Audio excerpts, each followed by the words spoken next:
Blessed Lord, brothers and sisters, this is not a Shabbat lesson, this is an impromptu video. I'm going to title it Black Masters, Ownership of Slaves.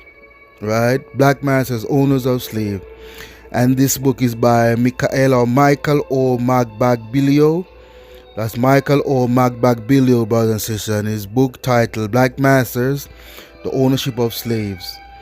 Right? And there's a lot of chatter going around surrounding this, the black people own slaves in America, right? And it's more complicated than that, brothers and sisters.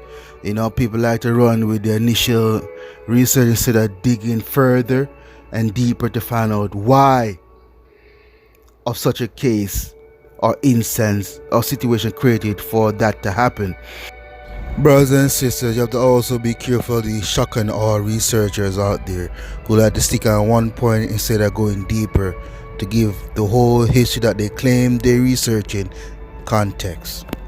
I'm going to read a little of this abstract from his book, or read a part of his thesis, abstract of his thesis. Magbagbilio, Black Masters, Ownership of Slaves, right? And the abstracts read, Black Master. It is difficult to digest, but numerous records indicate that thousands of free people of color in the antebellum South did in fact. So, brothers and sisters, antebellum mean before the war, right? Post-Civil War, antebellum. Own slaves. Not only did they own slaves, but in some instances they harshly disciplined and sold their slaves. In other instances, they treated them well and ultimately freed them.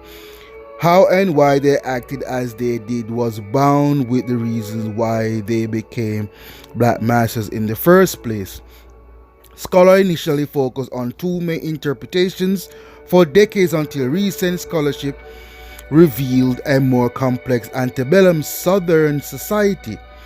One school of thought argued that African American slave owners were motivated by ties of family or friendship, right, and were essentially benevolent. They were purchasing their spouses, children, parents, siblings, or friends in danger of being sold into a worse situation. In other words, they were well-intentioned would-be emancipators. If they were not well-intentioned would-be emancipators, then they must have been race traitors and equally or more morally corrupt than white slaveholders. This research reveals another interpretation that has not been explored due to scholar's tendency to overlook the nuance found in the lives of individual ex-slaves. Specifically, the focus of this research is not on the phenomenon of black slaveholding, but on how individuals whose lives were intertwined with white slaveholders, creating a culture that led to their transformation into black masters once they themselves were free. At the end of this video, brothers, I'm going to leave a link so you could go and research these things for yourself, right? Citations and other additional documentation and research you could find it for yourself, brothers and sisters. You know, the whole purpose of this is to research, study, to find the truth for yourself. You understand, brothers and sisters? Alright, so hope you get an understanding. Go do your research for yourself, right? So you could inform and educate yourself. Blessed love, brothers and sisters. Shalom.